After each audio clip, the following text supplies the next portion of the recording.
Hello everyone, my name is Gemma Pemble and today I am presenting a progress update for the vocabulary learning app called Vocapp. So the brief that was set was to develop an app where users between the ages of 25 and 35 can expand and practice vocabulary.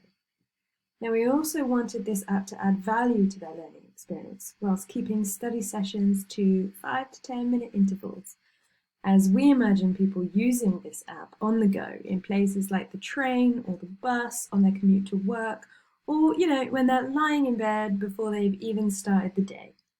Now, as we all know, industries change all the time and requires us to learn new terms and languages.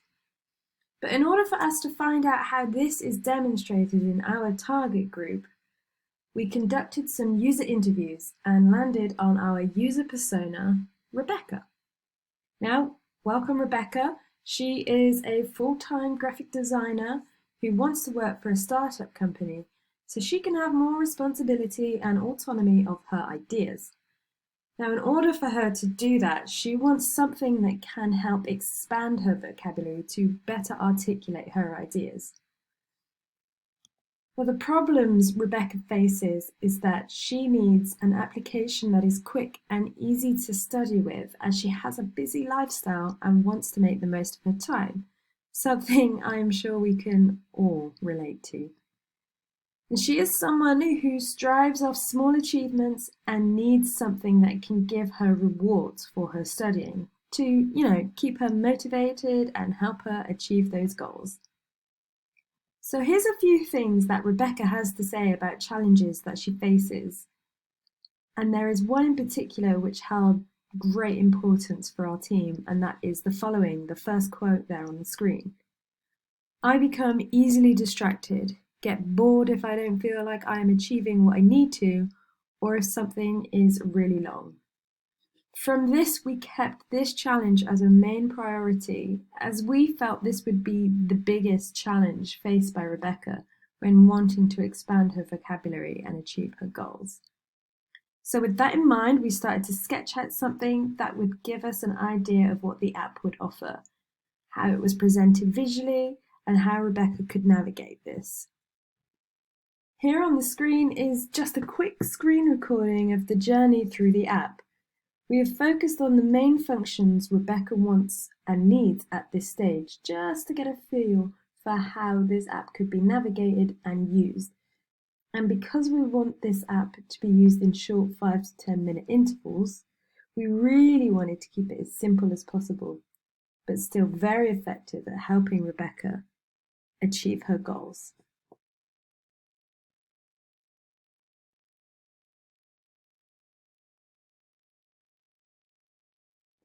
Okay, so we took the initial low fidelity prototype to some participants who were willing to test this with us as part of the iteration phase. And we have broken it down task by task in this presentation for you. Now, given the current events of today, we were not actually able to meet with the participants face to face, which was a real shame. However, they were all willing to set up video calls with our team, which still allowed us to observe the participants' behaviors and reactions in real time to the prototype. Here we have the first task in the usability test plan, which was simply signing up to Vocapp.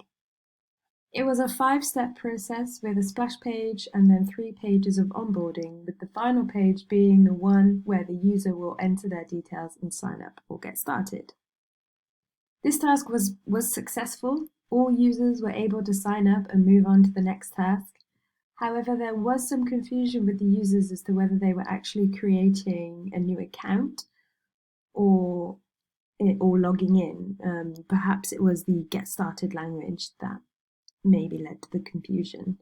Either way, participants suggested that a header to clearly label what they were doing would have cleared up any confusion that they had. In task 2, we had the participants complete a learning task and then receive an award. The first sketch here is the main Learn page and the page the app will automatically load into after signing up. There are levels for users to choose from so they can get the best learning experience for them. They're just at the top there with the beginner, intermediate, and advanced. There will be multiple tasks for the users to complete, and each one is locked until the previous task is done. Once the participant clicks Start on the first task, it leads into pages of words with their definitions that users will read and then click through to the next word. Once all the words and definitions have been read, there is a page encouraging the users and praising them for reading the content.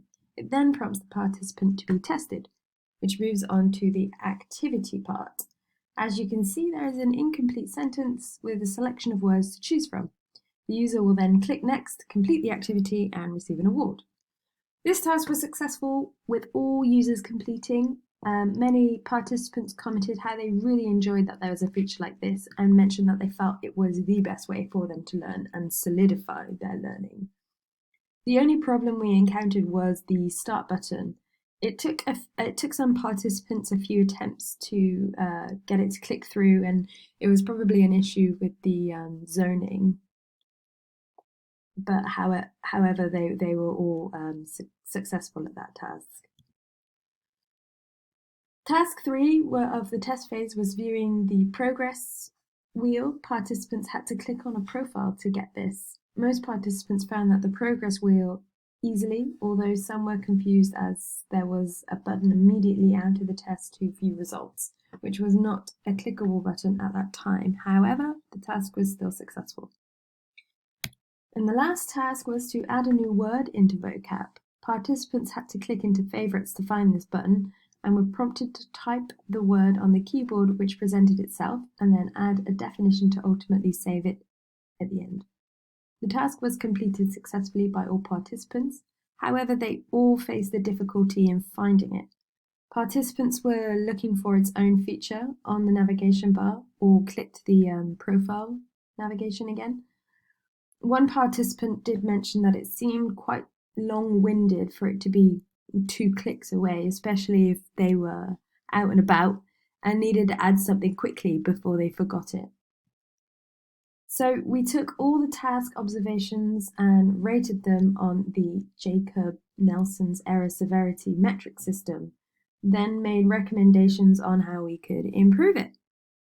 And the first improvement we made was on the sign-up page. We created a header, first of all, to inform users that they were actually about to create a new account, and added the option that if they already had an account, they could log in just below the sign-up button there.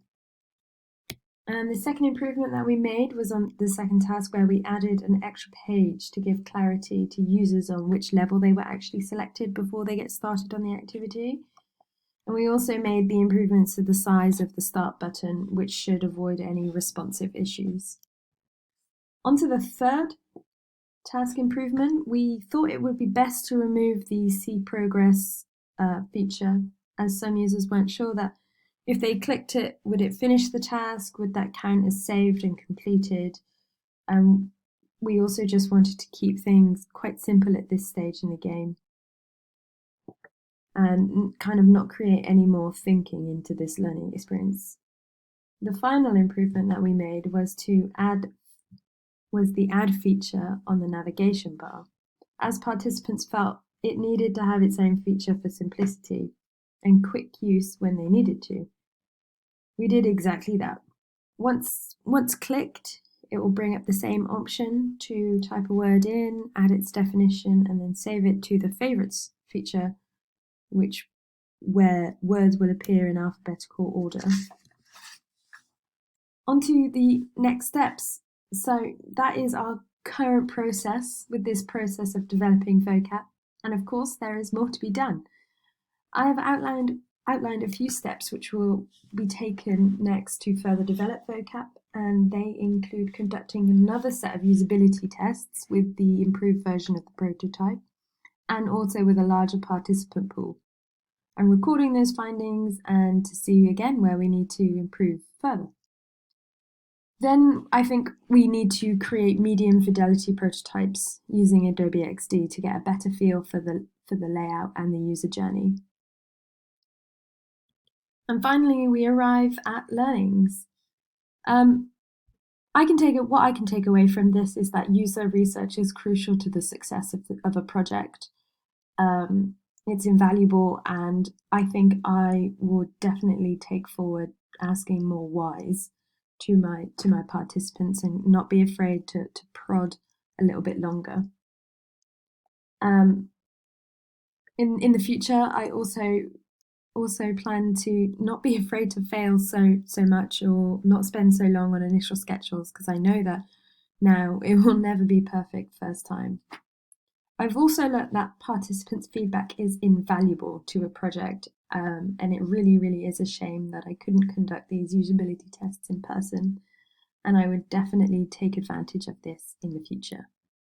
Okay, thanks. That's all from me, and if there are any questions or anything you want me to clarify, then feel free. Thank you. Bye.